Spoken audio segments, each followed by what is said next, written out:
அரிமளம் கனவின் புனித யோசேப்பு திருத்தலத்தில் 100வது நவநாளை முன்னிட்டு வருகின்ற ஜனவரி மாதம் 19ஆம் தேதி திங்கட்கிழமை காலை 9:30 மணி முதல் நண்பகல் 1 மணி வரை தஞ்சை மறைமாவட்ட ஆயர் மேதகு முனைவர் டி சகாயராஜ் ஆண்டகை தலைமையில் திருத்தீர்த்த அபிஷேக பெருவிழா சிறப்பாக நடைபெற இருக்கின்றது.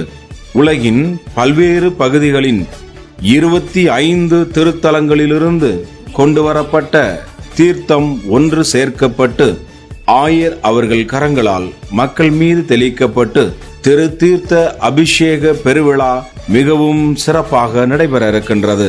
எனவே இறைமக்கள் அனைவரும் அரிமளம் கனவின் புனித யோசேப்பு திருத்தலத்தில் நடைபெறும் விழாவில் பங்கெடுத்து சிறப்பிக்க உங்களை அன்போடு அழைக்கின்றோம். பாதுகாவலரே, எம்மை பாதுகாப்பவரே, உம்மை வாழ்த்த வந்தோ எங்கள் சூசை மாமுனியே.